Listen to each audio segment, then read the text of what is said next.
My next guest is Dr. Kenneth Hicks, who is a professor of history and political science here at Rogers State University. Welcome, buddy. Thanks for having me back. Good to see you again. First question, right off the top. What's the future of the Republic? It's up to us at some level. I think you're seeing a very concerted effort on the part of Donald Trump to consolidate and centralize power in ways that are putting real stress on our Constitution. You have a largely quiescent legislature that is allowing Trump to do things like declare emergencies and launch tariff wars against our trading partners. Trump's desire to kind of remake foreign trade is having far-reaching economic impacts on the country as a whole. And it's really hard to say what's going to happen to the Republic, but certainly it's going to be different. However this little venture with Trump goes. I know the president asked the powers that be with Mercedes to locate all of their brain power in this country. And they openly refused, said, no, we're not coming. Mm-hmm. That's the first major no we've heard. Will there be others? I think so. One of the things that Trump has been in this term, in his first term, people were worried about kind of his authoritarian impulses. In this term, he's really being far more aggressive in terms of saying, I want the Panama Canal, I want Greenland. He has been particularly insistent about Greenland. He's claimed he wants to incorporate Canada as the 51st state. That kind of territorial aggression and acquisitiveness is, again, it's remaking, the entire post-World War II international order. We set up an international regime that was designed to make it hard for people to engage in interstate war. Trump is tearing those institutions down and creating an environment where increasingly might makes right. And that kind of jingoism, again, is going to be something we're going to have to reckon with, because even when Trump leaves the stage, and even if the next president is of a totally different bent, our trading partners are not going to trust us. Canada will not trust us the same way that they have in the past. Germany is going to be rearming. Japan is rearming because they don't trust the United States to honor the treaty obligations that we have mm-hmm. engaged with. So again, I think we live in really interesting times. We do. I know yesterday the president had some pretty harsh words for Governor Stitt, who this morning was backpedaling and was more in line with presidential thinking. Yeah, this concerns Stitt's role as the head of the National Governors Association. It's one of the main, governmental interest groups mm-hmm. out there.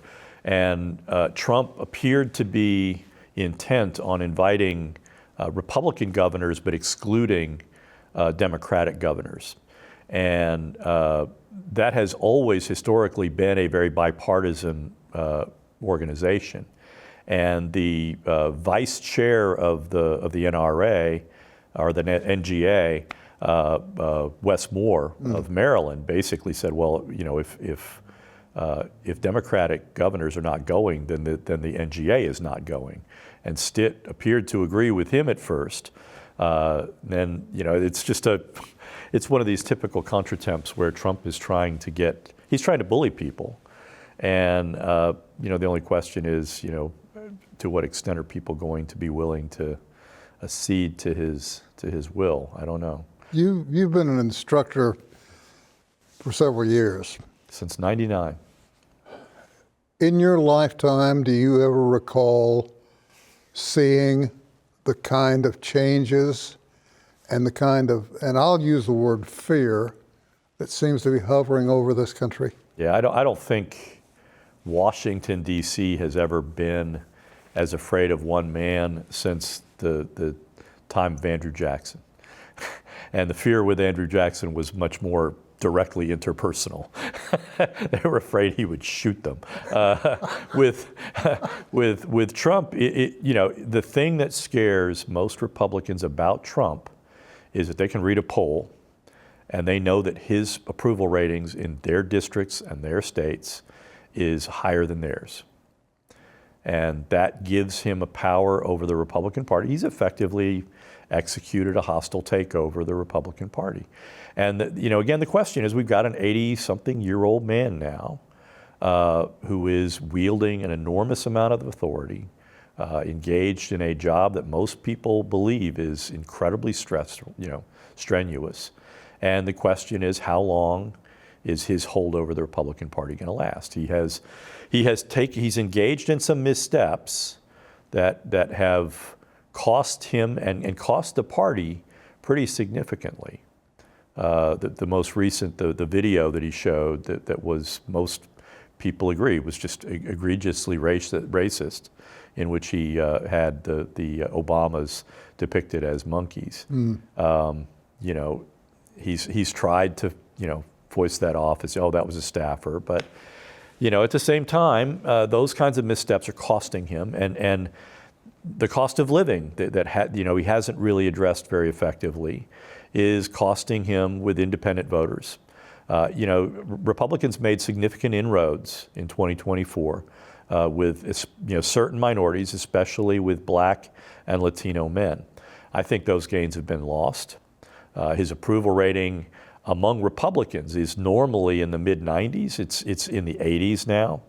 That suggests a real erosion that may at some point cause some Republicans to start thinking, I may need to start separating myself from him for my own self-preservation. And we should always remember that self-preservation is the prime directive of every elected politician. It seems as though there has been to my way of thinking and my interpretation, a serious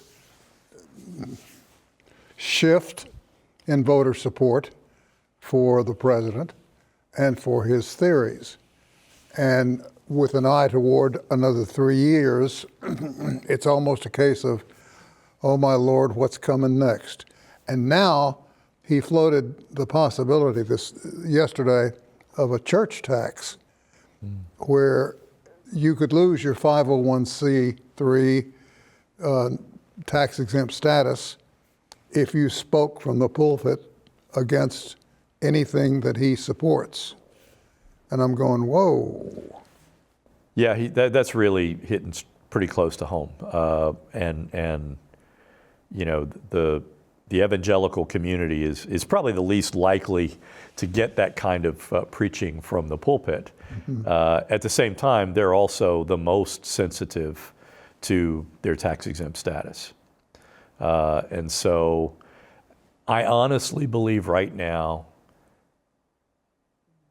the overwhelming amount of attention right now is directed right now to the midterms. Right now, Republicans know that if they can't change the narrative between now and November, that they're going to be in a really dangerous place. And a lot of them their majority in the House is as narrow as it's been in the past century, and their majority in the Senate is not as impregnable as it looked, in January of 2025. And so I think Republicans are desperately trying to get Trump to identify a message that they can unite around. Meanwhile, I honestly believe that Trump is engaging in an effort to try and shift how we vote. The voting, the law that the House just passed, the SAVE Act, I believe, would make it dramatically harder for Americans to vote. It would make it much harder for elderly Americans and for minorities of color, particularly Native Americans, particularly blacks and Hispanics, to vote. And it would have the effect basically of what a strict voter ID law would have, which is it might reduce voting by up to 2% in some areas. And that's the margin of victory in most American elections. So, it's to me, it's a voter suppression effort.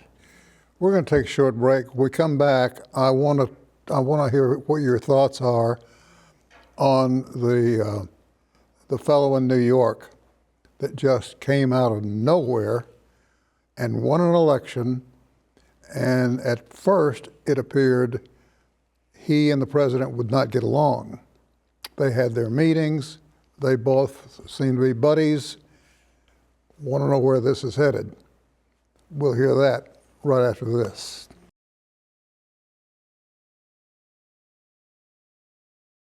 And we're back. Dr. Hicks, I've got to ask you your thoughts on what happened in New York and what does that say to the rest of the country? What happened in New York City is you had a guy that is an immigrant, Zoran Mamdani, who basically ran a very personality-driven campaign. He was very effective at reaching out. He wasn't a political newcomer per se. He had served on the city council. He knew how to run elections, and he was very well organized. And he was running, on the American left. I mean, he is running, and the American left has shifted solidly into where we might call social democratic territory. And a city like New York City is prime ground for that because, frankly, affordability was an issue that was driving that election. Mm-hmm. And, billionaires can only exert so much influence, especially in this day and age, where there is so much and, kind of resentment directed at people who have amassed those kinds of fortunes. And so affordability was his driving issue, and he was the most persuasive of a fairly wide field in terms of making that case. I'll work to lower prices. Now the question is going to be, is he going to be able to govern pragmatically? Bernie Sanders made his bones, if you will, as the mayor of Burlington, Vermont, as an avowed socialist. He was a very pragmatic politician. He made deals as an executive in ways that kept people happy, kept Burlington, which is, again, not a huge, city, but, he kept that city functioning well. And when you say soup, who's the first person you think of? I think of the soup Nazi, but no soup for you. I love to see him when he gets wound up. Oh yeah. And really go in the arms play and soup. Yeah. It's an intriguing position I see our country in. My parents have been gone for several years now.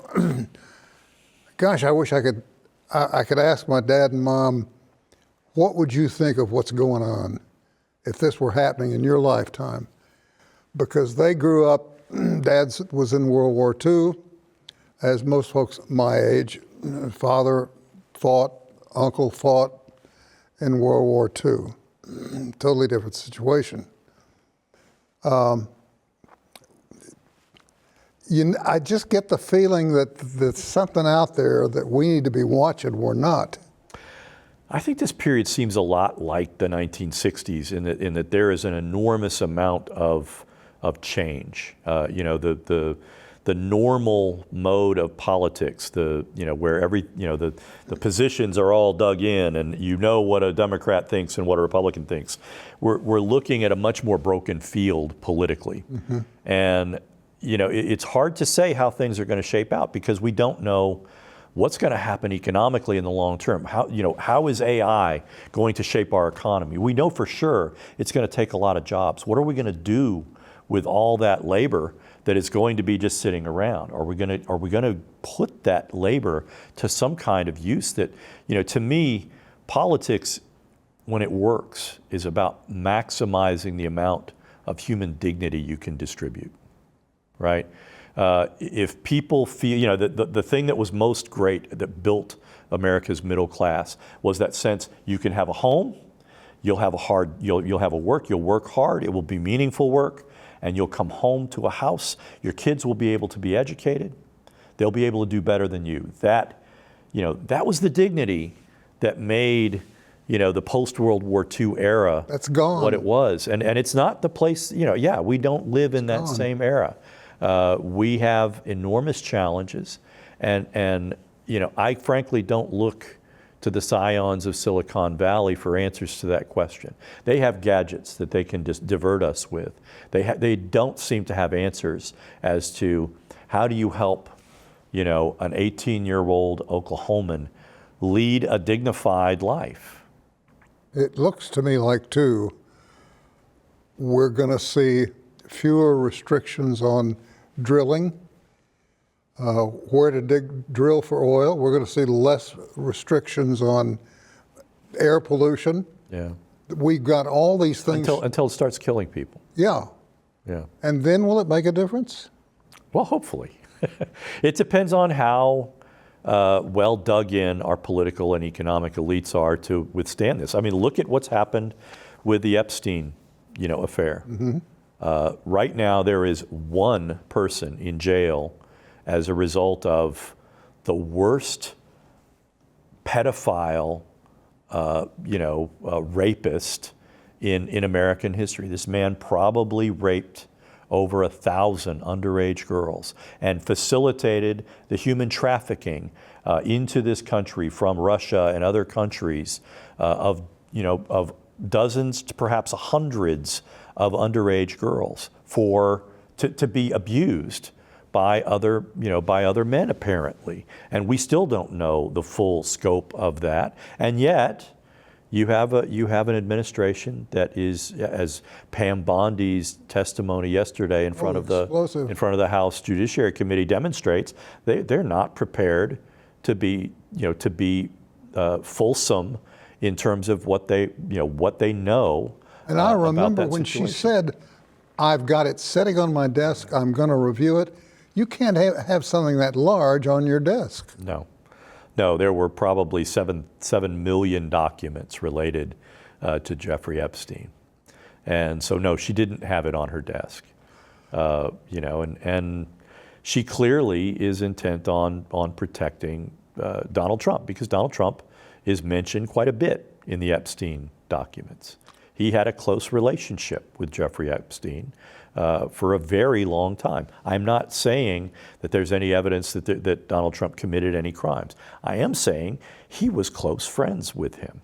We have 30 seconds. What are the chances that we will see in the next 3 years the division that exists in this country ease a bit? I'd put it at 0 right now. I think we have a long way to go before we're going to start healing the polarization that, this didn't happen overnight, and it's not going to be resolved overnight. I remember us talking in the immediate aftermath of the January 6th Capitol riots, and I thought, well, maybe this will be the event that causes people to step back from the abyss and to say, we have to get back to a politics of accommodation. No, that there are people out there, too many people out there, who believe that they can impose their will on the world. And that's not going anywhere. We're out of time, and I'm so sorry. Thank you for taking time to visit with us. And let's cross our fingers. Yep. All right, my friend. That's all the time we have for this episode. Join us again next time, won't you?